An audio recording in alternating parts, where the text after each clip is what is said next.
What is Scrape Doctor? Hi, my name is Roy Canterbury. I'm going to be hosting on Archery Talk 101 with James, and he's going to let us know what Scrape Doctor is. Welcome to the show again, James. Hey, thanks, Roy. I'm glad you have me back on. I appreciate it. Scrape Doctor. Scrape Doctor is a mock scrape product, a group of products that I've developed over the last several years, and it's our our number one item right now seems to be our poison ivy. It's an artificial branch vine. It's an artificial vine with it's a combination of ropes and vines, which deer can't resist either one of those things. So if you give them the proper combination, then you've got that. So that's used in conjunction with our system, which is the Scrape Doctor system that has kind of opened some eyes on my side, and it's the more people see it, the more it opens their eyes in the mock scrape realm, at least. Yeah, uh, it's kind of interesting, all the different things that we can do to attract the deer, and uh, sometimes they do what you want, sometimes they don't. Right, But right. I know last time we talked, we were talking about you were getting ready to launch it, and just Yes. want to get you back on. It's like, okay, now that you've got it launched, let's get some more information on it and how we can use it. And I've actually got, let's see, scrapedoctor.com is the name of your website, right? Correct. Yes. Okay. So And what I'm gonna do for, Scrape Doctor on Facebook also. We have a okay, Facebook page. okay. Well, let's go in and I'm bringing them up now. I'm just going to get them there, and we can show our Yeah. viewers the those that are listening to on the podcast will kind of describe what's going on, Yeah. and then if you want to take a look at the video, you can go out and join the Arch Talk 101 Facebook group, or you can go out to my YouTube channel, and I'll leave links in the description on how to get there, so we can find out a bit more on this. So let me type in. I can't type and talk too well sometimes, That's you quick. know. Yeah. I understand that one. Okay, and we have the Scrape Doctor, Scrape Masters. That's the right one, right? No, that's actually just a small private Facebook page. It's just Oh, Scrape Doctor on Facebook. oh, okay. Yeah, I'm just trying to find it. Well, let's go into your website. Let's get Okay. there first. So let me go ahead and share my screen. So now our viewers will be able to see the website, There. and we have the Scrape Doctor's got a buck with his head just sticking up right into the trees. Yeah. Let's Right go in that down here. licking And branch there. yeah, nice to get a picture like that. Let's kind of scroll down through here. Um, Yeah. These deer are all in our products that you're seeing in these pictures. Some here local to me in Michigan, and some in other states. yeah, this one here looks, you got a camera just right. It looks like kind of a rope hanging down almost. Yep.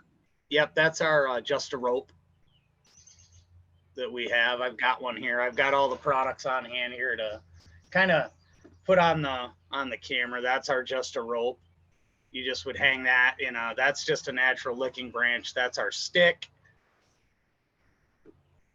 Our stick. That's the poison ivy. Yeah, kind of on your website, you scroll down far enough and it got a whole bunch of Yep. pictures, just cycles through the pictures. Yep. That's just a And scrolling run of all the places that the deer are, and the that was a, activity that's going on. yeah, little bitty spike. And there's the Yeah, pictures yeah. of That earlier. And that little deer is that little spikehorn was got a name. His name is Mr. Browse because he thinks he's a big okay. buck. Just got those Oh, tiny little spikes. So, and there's the product line. It's not huge by any means, but it's plenty. It's everything you need. yeah. So we have the stick. Yep. So, and not a bad price here for it. And let's see. Okay, there we go. So tell us a little bit about the stick and what it does and how you use it. The stick is another version again of that rope vine combination. This one sticks in the ground. That's why it's called the stick.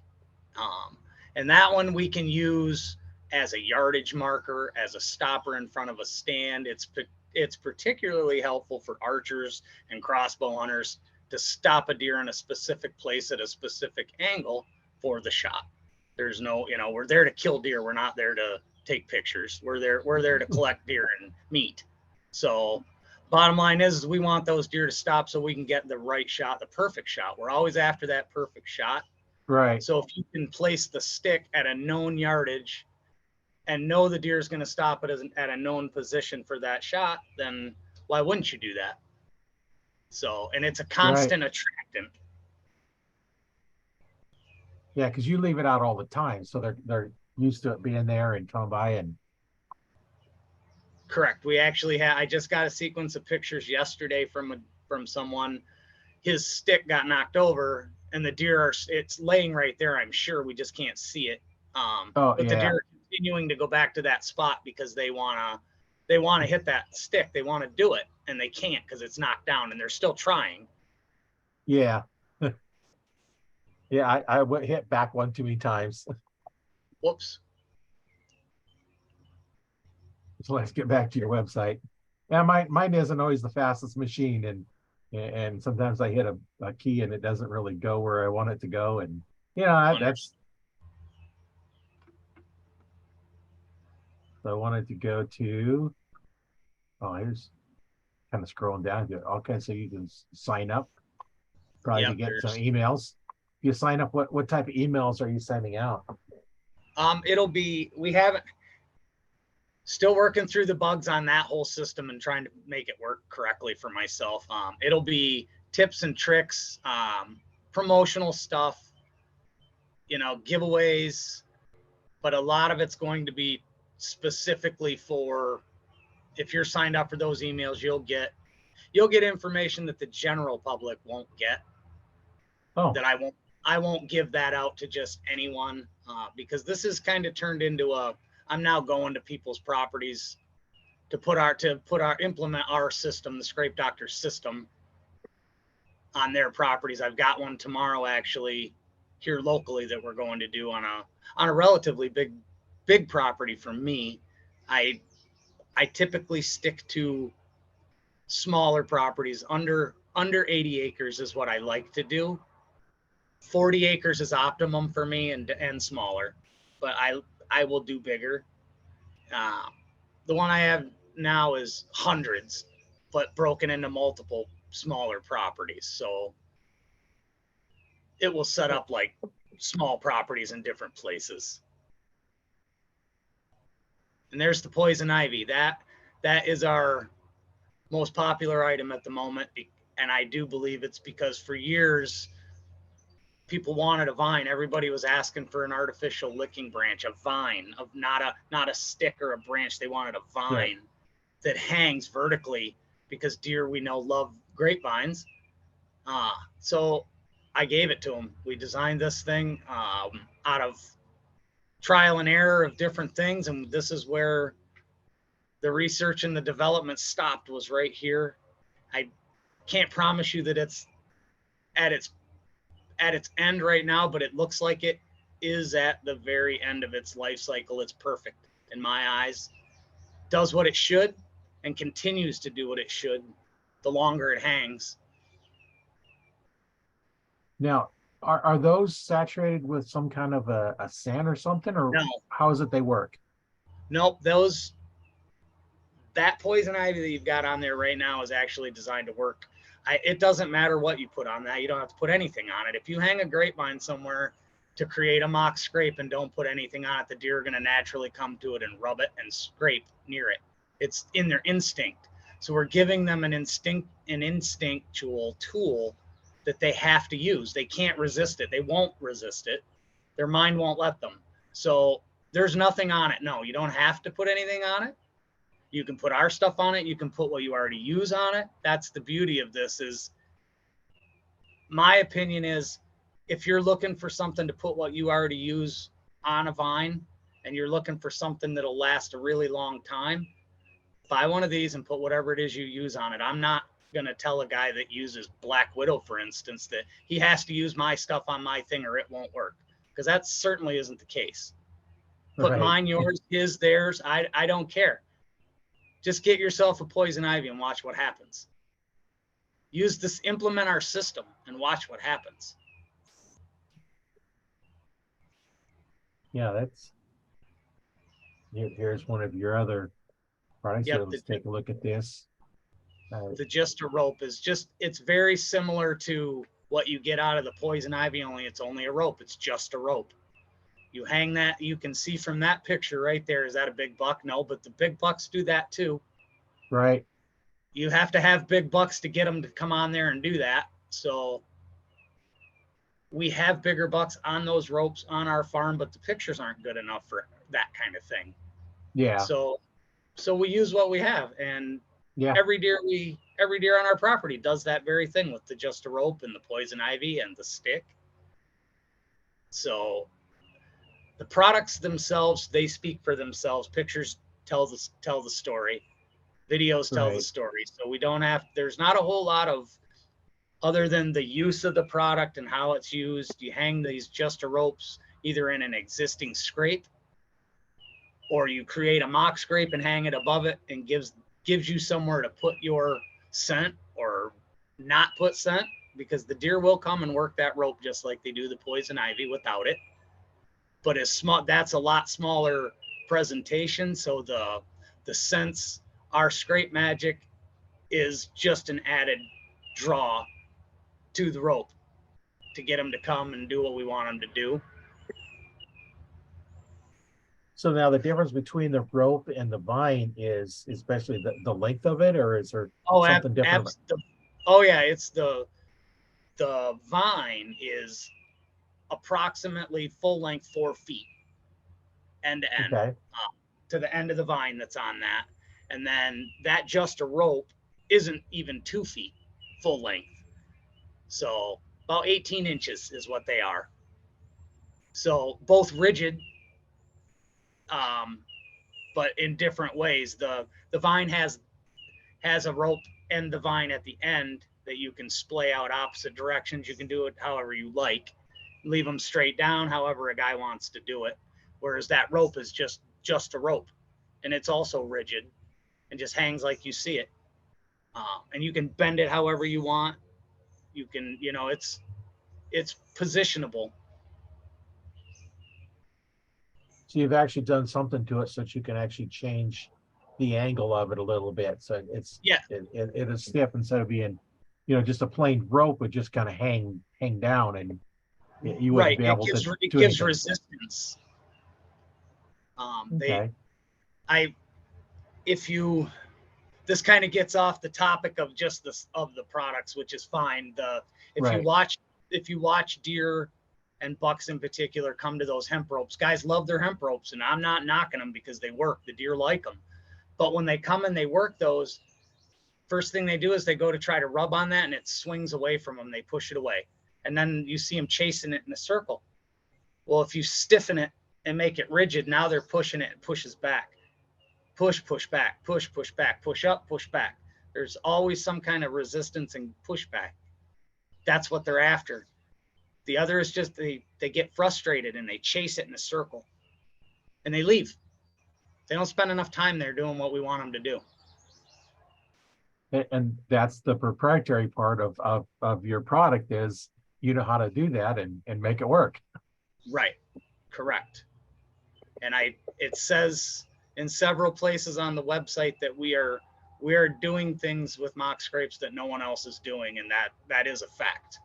That's not just us talking about our products, talking them up. It's the whole system. It's not just the products. That's just part of why it works. So let's take a look at your scrape magic. There we go. And here's where you get to let us know why we want to use your product, and then more importantly is how to use it. Correct. So let's start with the pictures first. The picture of that deer with his nose up in that contraption, that is the same buck that's on the label after he's dropped his antlers and now started to sprout new antlers. He's been there from the very, very beginning. So that was very early testing. And we decided to make him the poster child on the Scrape Magic, because as soon as we put this out, this form this has been tested and formulated for a while. It's synthetic preorbital gland, and it's designed specifically for communication, just like real glands, only it's synthetic. And Yeah. you use it on anything that you would put any other scent on, the Justa ropes, the poison ivy, the stick, natural grapevines, natural vegetation in your licking branches. It's 2 ounces. It's a 2-ounce bottle. You can use it liberally without being afraid of spooking the deer with foreign odors, or natural glands will cause spooking if you overuse them. It will create fear. Right. And they'll run away because it's not natural. You don't get that with the Scrape Magic. The very first few weeks that we had it in the woods, the people that were using it would call and message and say, this stuff is like magic. We put it out and the deer just appear. It's just it's magic. And I said, well, I guess that's going to be the name then, is Scrape Magic. So Yeah, that's how that all came about. And when we spray this stuff on our vines, it's 5 to 8 sprays full length, the rope all the way to the ends of the vine. And in the end of the rope, it's frayed. When you get it, when they come to you, they'll come out of the package and look like that. That's how it comes out of the package. Let me go ahead and stop the screen so we can see see your picture. Yeah, it'll come like that, and then these will fray over time. The deer will fray those. So that can be bent however you like it. The vine is positionable. You can do whatever you want with those. A lot of guys like them just to hang straight down. I separate mine this way. And that's really that. And then from here, you can spray 5 to 8 top to bottom of this thing. And then I always take an extra 2 right in the end of that rope, just straight into there. And that's that. I don't have a big affinity with I think we talked about this before too, with scent control. I handle everything barehanded. I'm not afraid of that. If there are some circumstances where I'm sure that it matters, but for the general public, it doesn't really make much difference. It's not going to scare those deer thereafter. So, but the Scrape Magic truly does create some sort of magic in the herd that's straight communication. Right. We have trigger with it.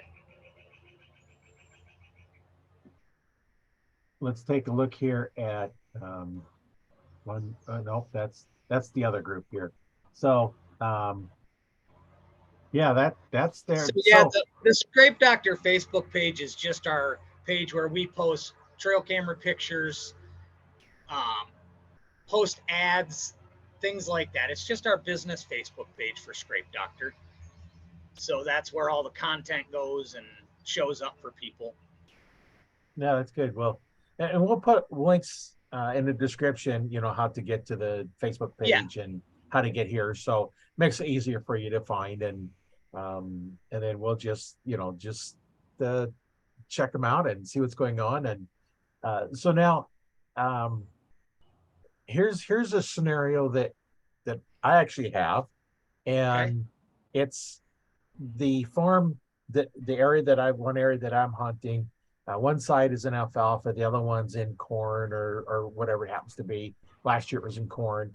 And then there's a fence row that runs the property. A fence row runs in the back of the property. Another fence row runs it. And it's what, I don't know, maybe 40 acres or so, something like that.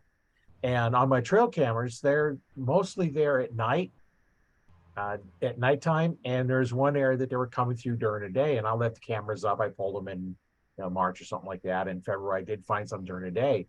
But where they're running, my question is, like, how would this product work and how would you use it to attract them to this area so more deer are hanging in there? You're sort of getting rid of the coyotes that live there.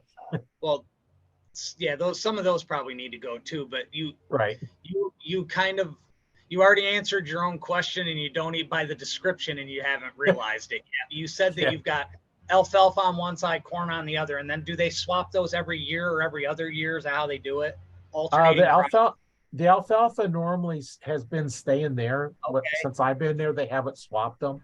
And I think this year it's going to stay because I did catch on camera that they were fertilizing the alfalfa. Right. So what do they Uh, do with the corn? Does that rotate with beans and corn? uh, they're going to have to. Farmers always rotate it. I don't know if it's every year, every other year, or Okay. how they do it. So I don't know what's going here this year because I haven't checked it out. Okay. What's planted? It might be beans in there this year. Okay. So and then you've got the fence row that comes this way and then makes a turn and goes the other way. So my first reaction is to go to that corner, start in that corner, make a mock scrape with a vine in that corner. That'll create a central hub for the deer coming both ways. It gives them somewhere to go. It's a destination scrape that will turn into a communal scrape because all the deer coming down that hedgerow and fence row will hit that. They'll run into that at the corner. And deer gravitate to the corners. Inside corners are your friend. So that is an inside corner on one side, but also depending on how the field lays out, it's the outside of the other corner, if that makes sense. And you have to get it on the right side. You have to hit the inside, or it could be avoided and not used at all. So that would be my starting point, and then I would branch off of that and go down the fence row and make mock scrapes, but in a mock scrape sense, not a scrape, because all you're doing is spraying a licking branch, creating a licking branch. Sometimes it's as simple as reaching in and grabbing the lowest overhanging branch that has leaves on it and just strip all the leaves off, give it one squirt, and be on your way. Now it's visible and their eye gravitates right to it. On a featureless edge, it becomes a feature because now it's a bare stick hanging down there and their eyeball says, why is that there? And then they get close, they smell it. Oh, that's why it's there. They do their thing and they move on their way too. Well, you do that enough times down that edge, both directions, and now you've created a very discernible pattern. You'll start to see the same deer show up every day, all day, in and out, all day long. They won't leave. That's the pattern. That's the pattern that you want to start to see. You'll start to get pictures at dark first, in the dark, and then the transition will go to daylight. You keep them on their feet on that fence row, and do they bed there too for you, near there? No, I think it's just the transition area. Okay. And on the one on the south side going in, there's a lot of trees there, and we've got actually a stand up where we can shoot into that corner. The other one where we see the deer during the daylight more down there is also where the coyotes hang out, which that's one thing we're gonna get rid of. But they come through there, they come through during the day, but there's not a good tree to put them in. So to put us in to shoot them, because they're just, it'd be, 40, 50 yard shots from the only tree we'd have. And right. So from those two spots, the one that you have the stand in the corner and the other spot where you'd like to have a stand but don't have one because of no trees, how far is it on an angle kitty corner to the stand from that other corner? From corner to corner? Yeah. Approximately. Well, one thing, it's up, both of them are downhill. The peak is in the alfalfa. Okay. And you're probably 500 yards. Perfect. So it's long enough that I had to set up for a fairly long range, a couple 100-yard shot when I'd say, okay, we're going to try it during rifle because they're not coming through during the day for us for archery. Right. So now what you do is you connect all those dots. You take that corner up here, this spot down here. Well, you've already got the thing over here, the corner over here that's like this. So you got this and this. Now you need to connect that dot over here. So what you do is you go up to the alfalfa field up top, and that helps that it's up in the thermals up high. You make a scrape or two up there on either side of the alfalfa, and they'll naturally want to cross that to get to those other scrapes. And now you've got them traveling in a loop. Once you get them in a loop, those daytime deer that are over here are going to start showing up over here where your stand is in the daylight. It'll switch. And it'll be mostly daylight at that point. So that's what we're doing, is moving travel patterns, manipulating the travel patterns by manipulating their behavior without them realizing we're manipulating them. It's a natural progression. It just happens. We're doing it to them, but it just happens naturally because it's all instinctual to them. They're following their own lead, and we're just nudging them along and helping them get there sooner. And by our clock, on our clock, not theirs. So the aha moment was 3 years ago or so, when I watched a property that was very small turn into basically a full-on, the whole herd of deer was staying in this very small space. When we pulled the cameras is when the light bulb went on. Those deer never left. It was about a 3-month thing where there were deer on camera at all hours of the daylight hours, and there were no dark pictures. We didn't have any pictures in the night. We struggle now. We even now struggle to get pictures in the dark. It'll be new deer. We get new deer that show up are in the dark, and then boom, they're in the daylight. So this teaches you to identify deer to markings and different things, so that you know for sure that the deer has transitioned and done what you wanted. So, and every deer's tail, I read this, I think Dr. Kroll, Dr. Deer, every deer can be identified by its tail because it never changes through the seasons. The shape and the pattern on the tail always stays the same no matter what the season. Long hair, short hair, red hair, gray hair, doesn't matter. So tails are better than faces for identification, is what he says. So I didn't know that. Yeah, he's pretty smart. Yeah. Well, there's a lot of research going into deer, and some guys will raise them, and then they have interesting stories. And a while back I had a trapper on, and he's got interesting insights into how to hunt them. And he says, don't hunt the food plots, hunt the water, because they need water. Yeah. Well, and that's also part of our system is water. It's very important. It's more important than the scrapes. So. Yeah, I have another property that a creek runs right at the edge of the property, and across the creek is where all the trees are, and then on the side I can hunt, there's not a lot of trees. There's a little bit along the row, but there's water there, and they kind of hang out down at the one corner, but they're not really in there. So I'm thinking maybe something like this might get them to come onto this property instead of staying across the river where we can't shoot. It will. Is it wadeable for them? Can they just walk across without swimming? Oh yeah. Most of the time it is. Yeah, they will then. They can just walk across it. In fact, the 1 year my son put his waders on to go get the deer that fell on the other side of the creek. In the bottom of the creek, you got the banks. Inside the creek is there, and there's a kind of a flat area, and so yeah, at most it's chest high and 10 feet wide.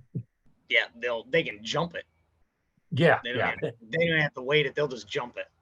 Yeah, that's definitely a situation where these kind of products are useful for pulling a deer. Again, you're manipulating that travel pattern. You're making the deer come where you want it instead of where it thinks it wants to be. You're telling it, nah, you changed your mind. You're going to move over here now. That's my thought process with it. Is I'm telling them what to do in their natural habitat, and they don't even realize I'm the boss of them. Yeah. So. Yeah. Deer can jump quite a ways. I've seen them out on the fields when you're out in the farmers' fields, jump from the fence to the road. Yeah. Yep. Not just jump the fence; they jump the fence clear to the road and run off. Yep. Without any issues. They're pretty spring loaded, that's for sure. Yeah. Especially when they make a noise, you make a noise and they're already on alert and they're already crunched down. And I was like, boom, they spring, and it's amazing that they can hear the bow going off and react to it faster than the arrow can get there. Yeah, and even a crossbow they can react to like that. It's amazing to me at Right. some of the speeds those things are going. But then on the other hand of that same statement, the deer I shot in Kentucky in 21 was at 50 yards. He didn't react to the bow going off at all. He didn't react till the bolt went through him. So that was the other flip side of that coin, but he also was focused on other things when he went in front of me. Right. So he could smell does and the whole bit. So he was after that, not worried about me. Yeah. Our guy I used to hunt with when he was still alive, he was telling me a story one time, and this doe come by, he shot at the doe, and just stood there. And it's like, I must have missed. He just thought he missed. Next thing you know, here comes a buck walking in. So he shot the buck, and I just stood there. And he's like, I couldn't have missed both of them. And then they both started walking off, get out in the field, and they both started wobbling over. Oh, hit them, and they didn't even know they were shot. Didn't even know they were shot. It's a good thing we had more than one tag, so otherwise that happens too. Sometimes they just don't know, they don't react at all, and they just die, just tip over dead. Yeah, that also, you brought that up. The deer come up, that's the beauty of some of this stuff, is stopping them for that specific shot. You can by twisting these vines and moving these things around in pointing them in certain directions, of the deer will always approach from a certain direction. They always come from the same way. They always want to work from the same direction. So if you turn that just the right way and point it the right direction, when they come around to do it, they're broadside every time. When they stop to do what they do, they're already in position and it's over. Whether it's broadside, quartered away, however you like to shoot, that's what you can get. So that's also in my mind, a strong selling point for products like these, is you can put them in exactly the right position. Well, and it looked like it was a fairly big diameter rope. It wasn't, you can't really tell in the pictures. It's like, what, about a 1-inch diameter rope that you're using? Yeah, the ropes that are here, that's 3/4 inch actually. 3/4. So it's substantial. And again, like I said, they're made so that you can move them around and put them in however you want them. So, and the vines as well. And then this is just hemp rope on there too. So with the hanger, it's got the hanger, so you can just slide it over a branch. And I just slide them over the branches and then run a zip tie through it to stabilize it wherever I want. Mine stay year round. So I put them on and I just squeeze the wire right around the branch as tight as I can get it. And that's that. Because I don't ever plan on bringing them out once I put them in. If they become a permanent fixture. Yeah, why would you bring it out unless you're not going to ever hunt that property again? Correct. Then you pull it out. That's also and I'm not going to deny that that's also one of our huge selling points. We're affordable to just about everybody because of the longevity of our products. We purposely want everyone to be able to do this, to do mock scrapes and make mock scrapes and get success, but we don't want to price them out of it either. Right. For under $30, a guy can be completely in the game and have every deer on his property come into his scrapes and create a whole scrape line around his property for under $30. There's no reason for the industry to price guys out of our sports. And that's where we've gone, is everything costs so much money for the average guy. Everybody wants to be a TV guy and they want to be that guy, but they can't do it because all those things those guys use are out of reach. Affordability is a huge deal for people. Oh yeah, it's the prices of the bows, the low end bows are, haven't really gone up that much. When I had my store, back 2001, 2004 is when I had my store, and the low end bow was, right in that 350 range is what I sold mine for. But that was complete setup, arrows and everything you needed. Yeah, like a flagship bow that they're running now. They're selling now. And those now, I was talking to in the last podcast, a guy that worked at an archery shop, and the low end bows are running about $500. $500-$600 for a bow. your high-end ones, instead of being, $800-900 or $1,500 $2,000. So, And they're you bare know, bows, nothing on them. It's just a right, bare bow. right. And, we talked about that too. It's like it needs to be affordable to get into it. And when you're spending that kind of money for that, and now then they want huge amount of monies for, all the other things. You've got your soaps, your chemical suits, Yep, the activated charcoal suits with a scent lock, scent blocker. They're all an activated charcoal suit, which is the same thing as the military chem suit. It's all yep, designed to absorb uh, stuff going in. yep, And it's the chemical suits are designed to absorb chemicals so they don't get to your body. That's exactly what happens going the reverse direction. And absolutely. I know that the first time I used one and realized how much it really worked. It was, hot out, and I was wearing the suit. I had a t-shirt on and my shorts on, and I didn't put my camel clothes on because I knew it was going to be hot. And I was sweating all day long, and I went to pull off because it was the British chem suit, which is just a pullover. So I pulled it off, figured, when you've been out sweating all day, you're going to smell. I pulled it off, and it's like, that smelled like distilled water. It's like, Yeah, this actually works. yep, And, anything to help out. And, the price of, some of this stuff is just, it's just crazy how much you're going to do. yep. And, I was just looking at, the different, types of rope, just to buy, 4-foot piece of 3/4 inch hemp rope. Hmm. you know, First off, you're not going to buy a 4-foot piece normally unless you find someplace that sells them. Right. And I figure you're probably going to be pretty close to, 10-15 bucks just for the rope. And Yep. then you got to put the other stuff on there. So by the time, what, look, I'm looking, it's like, okay, can I make this cheaper and be worthwhile? Right.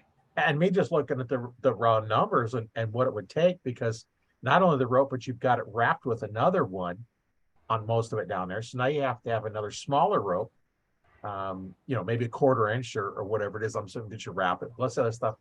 You know what? 40 bucks for that is still cheaper than what you can buy it and make it yourself. Right. And I Yeah. mean, and of course you get guys that say, well, I'm just going to make my own ropes and do it myself. Good. Go ahead. That's okay. Go ahead. I'm okay with that. If that's really, if that's somebody's only thing to say because they don't think it's worth selling, that's fine. Go ahead. I'm good with that. You're not a customer then. You're just somebody that tells me that I'm not doing something right or something. So move on. Yeah.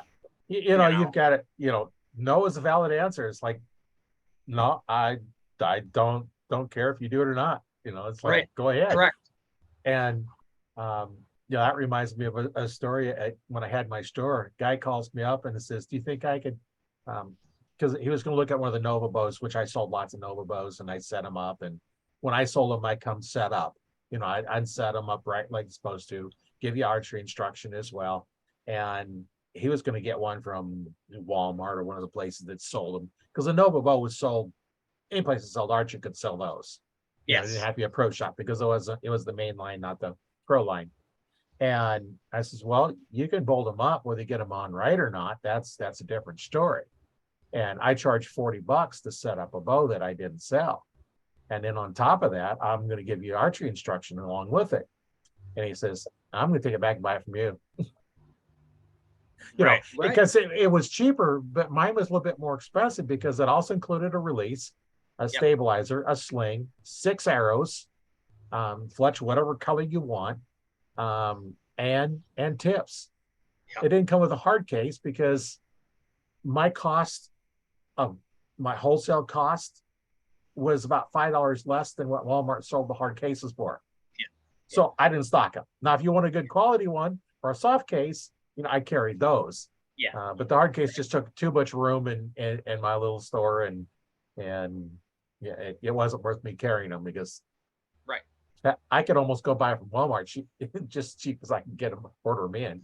Because by the time I order them in and pay shipping, it wasn't there. But yeah. So that, I mean, honestly, it truly is one of our biggest goal, honestly, is to make sure that this stuff stays cost effective for everybody. I mean, my mind goes back to when I was 13, 14 years old, and I was watching all these famous hunters and all this stuff that they used and blah, blah, blah.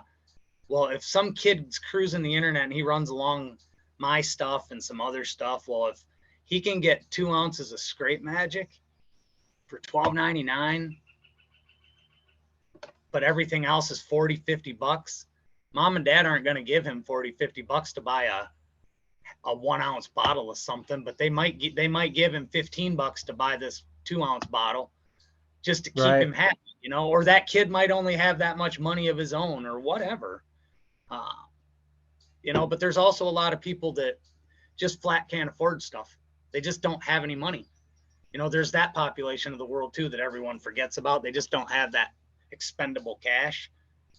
And when they buy something, it better work. You know, it better work for those people because they're the ones that I want to make happy, because they're the ones that are going to talk the greatest about us and give us the best reviews and say the nicest things about us, saying, oh, look at this deer we got because of this. I mean, those are my goals, truthfully, to make the average hunter happy.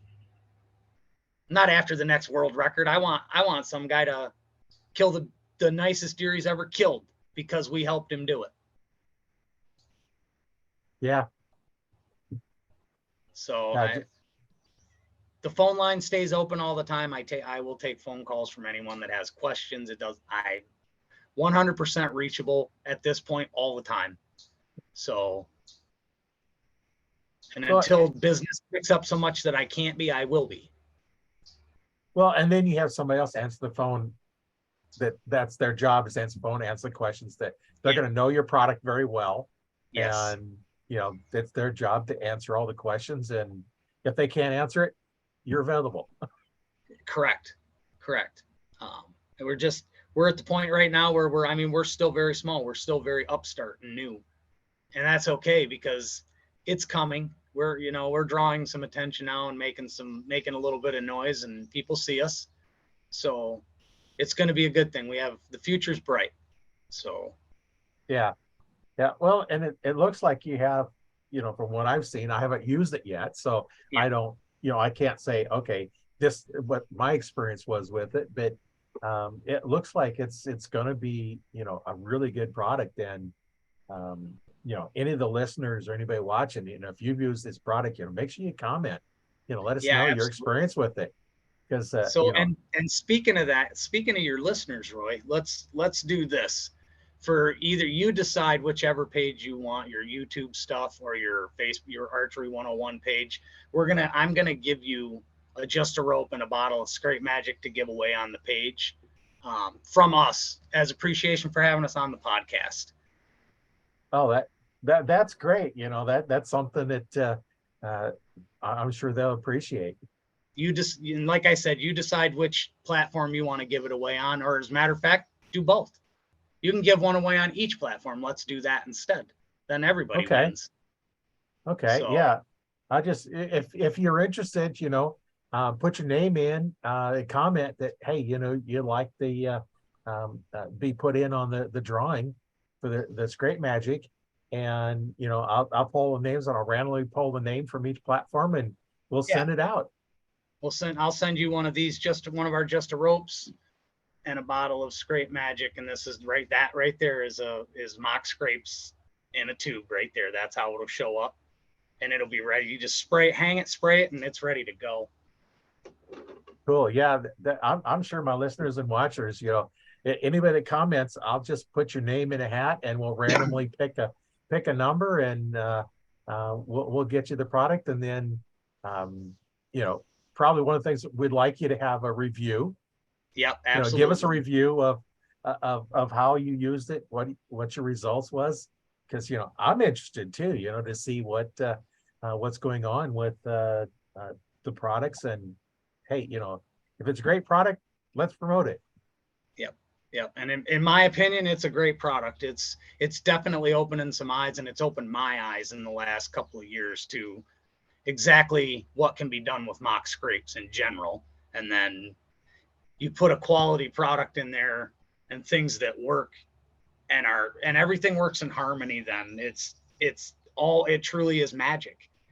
So it is scrape magic when we do this and implement this system. So, and I get a little off kilter. I get a little excited about this stuff. It's more borderline obsession even than passion. I eat, sleep, and breathe this stuff.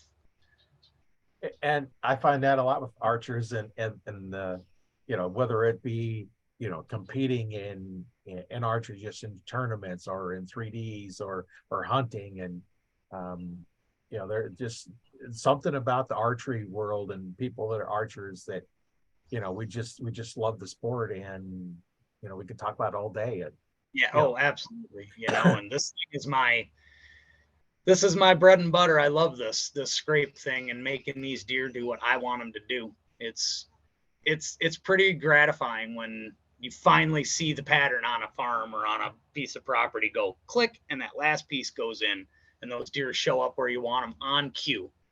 So it's to the point now where we have one farm where the deer show up every day at the same time within 3 minutes on a poison ivy. Her yearling doe who has a set of fawns, and her with another set of fawns. So that group of deer every day within 3 minutes at the same poison ivy location. And it's in the day. Something. It's 8:25 in the morning, every morning, somewhere right around there. Within 3 minutes either way, the cell cam goes off. So, but you know when to be there. Sure do. Be there and be quiet. Plenty of time before then, and me, if they're going off that, or I'd probably plan on getting there at 6. Yeah. So I could be in there, be quiet, and then just flex your loins. Yeah. It's as simple as that. Really, it is. Yeah. I probably wouldn't want to hunt it all the time, take out a lot of deer out of that spot, because now then they're gonna associate coming in there with that. So, but if you take one and move to a different spot, the thing, and that's the beauty of of our products. You put a poison ivy will generally become the communal scrape. That one becomes the one that they're at the most. They frequent it continually and constantly. It's a constant and continual rotation of deer through these locations. By the split, normally, most of the time, it's a group will come through, do its thing, move off, and an hour and a half or 2 hours later, a different group will come through, do their thing, move off maybe a little different direction. And either the first group will come back through and cycle back through, or even a third group will come in, work that up, and then it just starts all over again. And it's constant and continuous. It's the scrape doctor pattern. It's very visible in our videos and trail camera pictures by timestamps. And we have to generally point that out to people that you need to look at the timestamps to see what's truly going on here. So you can throw up 1,000 trail camera pictures. Well, if they're all in the daylight, they all look the same, just like all the nighttime look all the same. So you have to point that out to people so that they go, oh, it is. Oh, and normally that's what you get is, oh my, or holy cow, or, or most any deer hunter's reaction to that is, holy, is that really happening? Yeah. So that's kind of how I react almost on a daily basis as people send me trail camera pictures. I'm like, I don't know what to tell you is other than that's exactly what's supposed to happen. And it happens every time. Yeah. That's the long and short of it is it happens every time we put it somewhere, and it happens by design every time. It's not happenstance. That is cool. I can't wait to try some of that in the area that I'm in, because it's hard to archery hunt when they come through at 10, 11, 1, 2 o'clock in the morning. They're all coming through at night, and they don't hang around during the day. And so 10, 11, 12, 1 in the afternoon would be better. Oh yeah. It's anytime during the daylight. Turn them around the other way. We'll just turn them around the other way. Yeah. They're like babies that get their sleep reversed. Now we're going to flip them the other way and make them do what we want on your clock instead of their own. So that'd be good. This is some really good information. I'm glad you was able to come back on and talk about this, because it's going to be real good information to get out there to help us archers, spend better time in the field, because a lot of us don't have a lot of time Correct. to spend in there every day, all day. So we need to make our time, Yeah. productive when we can. Even though I'm retired, I'm You still busier have now other than when I was obligations. working. Yeah, I'm busier now than I was before. Right. Right. So yeah, that's going to be some good information. And yeah, we'll just have, make sure you make a comment that you'd like to try out the scrape doctor, and then I'll put your name in a hat and draw a name, and we'll send it to somebody, and then we'll just have you make comments, what did, and if you can take videos or trail camera pictures, that'd be Yeah. better. Yeah. And We would appreciate any of that. something else we'll do is, like, if you would like to, we'll get you on the podcast. You can talk about what you did and how it helped your area, and that we can learn different areas, because I got two specific areas that I hunt, and so I asked about those to see how we Yep. can make that work. But every hunter, their area is different. Yeah. And if we can help each other out, kill more animals, that's more meat in our tables. I agree with that 100%. And I will throw in too that you'll see guys that hunt scrapes a lot. You'll see trail camera pictures a lot of the predators, of the coyotes and all of that. They also get in tune with these scrapes. And it's because it's a natural predatory smell, that preorbital gland. Right. They fixate on that, because if you think about the way apex predators attack animals, it's always the neck and the throat area, the face, right. The head. Well, they key on that smell, and that's where it's coming from. Is they're at that neck. Well, that preorbital gland is right there, right by their face, right by their neck. So I truly believe that that's what they key on, because we get raccoons climbing our sticks and they knock them down. They go up in the trees and hang off our ropes. They climb and hang off the poison ivies. And it's everything to do with that preorbital gland. So you also will draw predators. So use that to your advantage, because they're going to come in the daylight as well. They're brazen. They don't seem to care. I've got so many daylight pictures of coyotes that on farms that you would never think there were any coyotes. Oh yeah. You don't hear them at night. You don't see tracks in the snow really. Broad daylight though, when there's no snow on the ground, there they are on my trail cameras.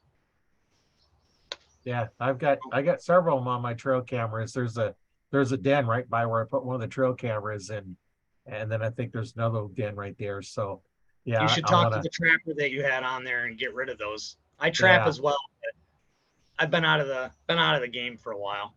Yeah, I've got a trapper that lives up the street, and I'm going to go up and talk to him. It's like, hey, I've got a bunch of coyotes and coons. Get rid of them. And nice about here in Nebraska, veterans at a certain age and seniors 70 and over, we have a $5 permit, which it gives us our hunt and our fish, and then the stamps, as well as a fur bearer's permit, all in one permit for $5. So,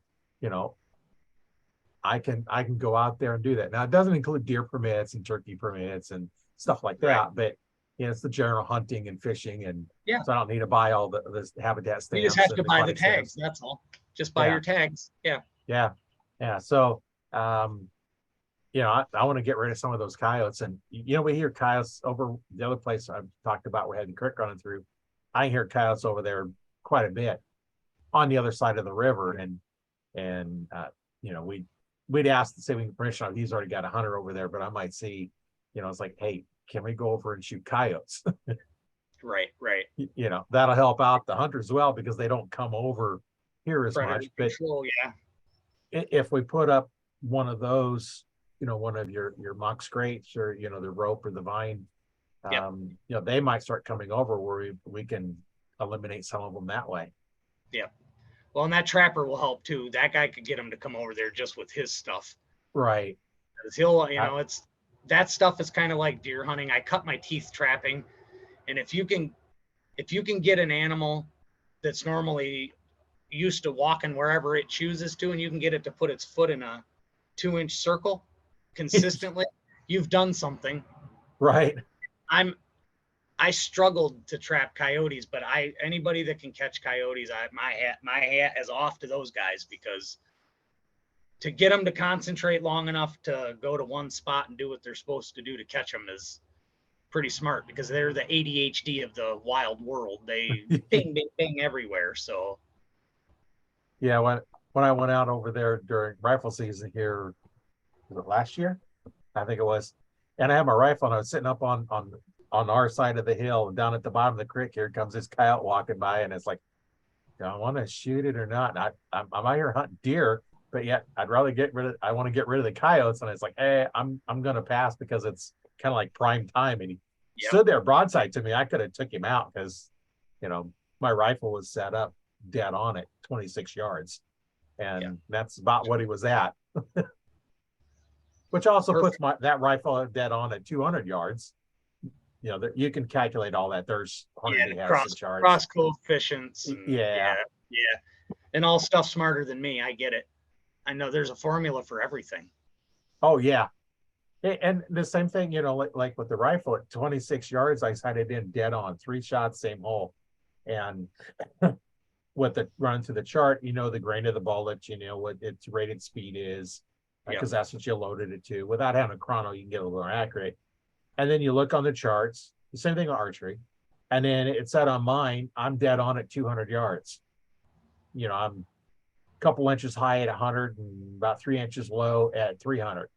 Yeah. So, deer size animal, 300 yards, go where you at. Same thing with archery. You start out, the arrow is wherever you're anchoring at, but your sights are up where your eyes are at. So you're off. So up close, you're going to have to use, if you're shooting at 5 feet, you might have to use a 70-yard pin. Yeah. And it's like, only 5 feet. Why would I use it? Well, when you think about where the arrow is and where the sight is different. And then they climb and they start dropping. Yeah. And, arrow projectiles have that climb and drop, up to because where your sight setting in. Yep. And, absolutely. That's something we got to look at too. And that's where, putting out one of your products, whether it be the straight magic or the IV or the rope, you can go exactly how far this is exactly this amount of yards. Yeah. And you can set up a target and practice shooting at that exact yardage from your tree stand. And at that exact yardage and that exact angle. Right. Like I said, you can position these. Once you watch a deer's body language when they come to them, once they start to come to it, you watch their body language. You can tell by the cameras how they're coming to it and where they're stopping, because you know where your stands are positioned. You just move it. If they're not where you need them to be, just move it so that they end up there. Don't let them dictate it. You dictate it to them, because it's kind of like a bad child. Once you let them do whatever they want once, they're going to continue to do what they want, but you have to tell them, no, it's my way, and whoop, you move it. So learn behavior. Truthfully, you're teaching them to do what you want. Right. So and you can, if you in a spot where you can do it, you could take a 3D target out there, deer target, set it up where you'd want to go and just practice shooting it. Absolutely. Or even just a regular target. Yep. Block target, any of those, a bag, anything you've got. Yeah. It doesn't matter. Because if it's sitting like you got a bag target or a block target, not the brand name, but that's a cubic target of some kind. Foam targets, yeah. Right. You could set that, and it's going to be a little bit lower than where the deer is going to be, but that angle difference is not going to make any difference. No. If you can put them on the head of a pin, it'd make a difference. Yeah. But there's not many people that can shoot an arrow and hit the head of a pin every time. No. So and I mean, and the thing is with crossbows, that angle down is even less worrisome than it is with a traditional compound bow or a recurve or whatever from above. And if you can drive one arrow into that from that angle and at that spot with a crossbow, you can climb down. You're good. You don't need to spend all that time and effort up in that tree cocking the bow. It's difficult and cumbersome to do up high in a stand. Right. And not safe, truthfully, to have to do it 20 times just for the sake of practice. Do Right. it from your deck if you're gonna, you know what I mean, where it's easier to Yeah. maneuver. So, but I get what you're saying with a traditional bows and compound bows and all of that stuff. It's lights out for that, any of that stuff for stopping deer at known positions and known distances. That's because we all need that. Not everybody can judge distance, and not everybody has a rangefinder. Right. But most everybody can go from the base of their ladder stand and pace out 20 yards and stick something in the ground right there. Yeah. And, So, and when I first started, before I really learned how to judge yardage, I had a rope with me that's 30 feet long. That's 10 yards. So, right. yeah, So I had a loop on the end of it, and I'd hook it on the peg on my tree, and I'd go out 30 feet and I'd mark it. Then I'd take the rope and put it on that mark, go up. Okay, here's another 30 feet. So there's 10 yep, yards, 20 yards, 30 yards. And I'd actually put flags in the field, so yep, I knew, okay, that flag was 10, that was 20, and that's 30. If it's beyond that, I'm not shooting it. yep, At the time I wasn't that good, and I didn't want to worry about, the longer shots. I try to set up for 20-yard shot. yep. I've shot one deer at over 20 yards. The rest of them have been 20 or less. Most of them about 10, 10 yards. They never go on the trail I set up to shoot them on. They always come in closer. Yeah, always, always. Well, that's the other beauty of these scrapes and this system that we're implementing is it's very predictable. The predictability is high. It's very easy to say at this time that deer is going to come down that trail and end up in that spot. It becomes very easy to see that happening. On the other hand, other side of that, it was not last year, the year before. We had one specific buck that I'd been watching on camera. He showed up every single day for 13 days at the scrape at exactly the same time, give or take that 3 minutes or so, until the 14th day when I decided to sit the stand. He didn't show up that day. And that was he never showed up in that scrape again. He never showed up on our property again. I can only assume he got killed off our place. So, because I never have gotten a picture of him again. So I could have hunted the 13th day and didn't. Chose not to. And said, I'll hunt the 14th day and kill him at 2 weeks and say, I've kept him here for 2 weeks. I was wrong. Yeah. So, but that also shows the predictability. And then that predictability, obviously, somebody else must have been watching too, because he got caught crossing from the neighbor somewhere and got killed. Yeah. So, well, he'd become predictable, and somebody got him. Unfortunately, it wasn't you, but daylight predictable at that. So, and I do tell people, if you're not using Scrape Doctor's products or our system, you certainly better hope your neighbor hasn't talked to me, or I'm not your neighbor, because it's going to be difficult for you. So, and that's also a good thing. Two neighbors can use our stuff and both work together and create this utopia basically between the properties where the deer are on their feet all the time for both places. And most guys can't handle the competition with their neighbors that way, so it doesn't ever work out like that, because he wants that buck and he wants that buck, and that's where the line gets drawn in the sand normally is antlers. And I said, I don't hunt antlers. If the buck comes by, I'll shoot it. If not, I'm out there hunting does. Right. And that's also that's another point for us for this is it suits guys like you specifically who are, you're a deer hunter. You're not an antler hunter. You're not a big buck hunter. You're a meat hunter, but you shoot bucks too. So you're going to get your fair share of both coming to our products. We continually get full family groups of deer that hit these things, the does, the fawns, the yearling does. The mature does are the ones that impress me the most, that we can get and flip her behavior.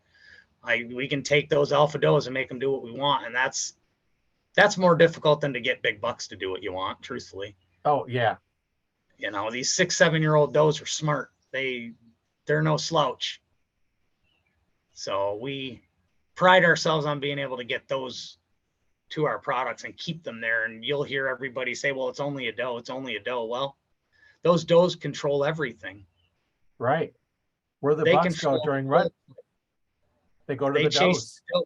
Right. And where do the bucks go when it's not the rut? Far away from the does, because they don't want them around. They chase them away. They don't want the conflict with the does. So that's why we've got bachelor groups. They don't want to fight. Does will pound on them bucks for being around right now. They don't want them around them. So that's kind of fun to do during velvet season, is you find where the bachelor groups and the doe groups kind of start to commingle. Those bigger bucks sometimes get around those fawns, and the does will not have it. They'll chase them right off. They'll go right up on their back feet, kicking at them, chasing them. So they don't seem to like each other at all, no matter when it is. So except when the doe is ready. Yeah, only when she says so, and that's that. Simple as right. that.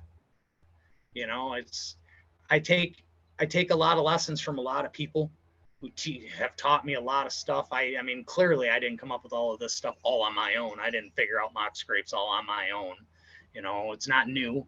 It's been around since I was a kid, since I was a young kid.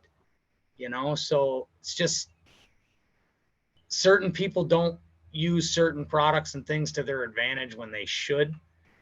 And I'm the guy that's not afraid to get a little loud about it and tell them, well, you should. If you're not, you should. I mean, you want to be a better deer hunter and get better results out of your property, then you should. So it looks like my computer's about to die here, Roy. Oh, well, we probably go ahead and end the call. It's been really great talking with you. I'm sure we're going to have some comments and some people that use your product, and let us know how it turns out. Absolutely. Well, let's hope so for sure. And I appreciate having me back on. Yeah, it's been a lot of fun. I learned a lot today, and well, good. I think I might have a solution to help my hunting area to get better. And you know, I hate to go try and find a whole new place to go hunt just because can't keep the deer on this one. Yeah, we can help you with that. Yeah, sounds good. So my name is Roy Canterbury, and I've been your host today on Archery Talk 101 with Scrape Doctor and great product. So James, it's been great having you on, and we'll have to see what turns out, and maybe have you back on with somebody with a great story. Sounds good, Roy. Appreciate it. All right. Make sure that you stay tuned and comment, and we'll get somebody out that system and have a lot of fun with it.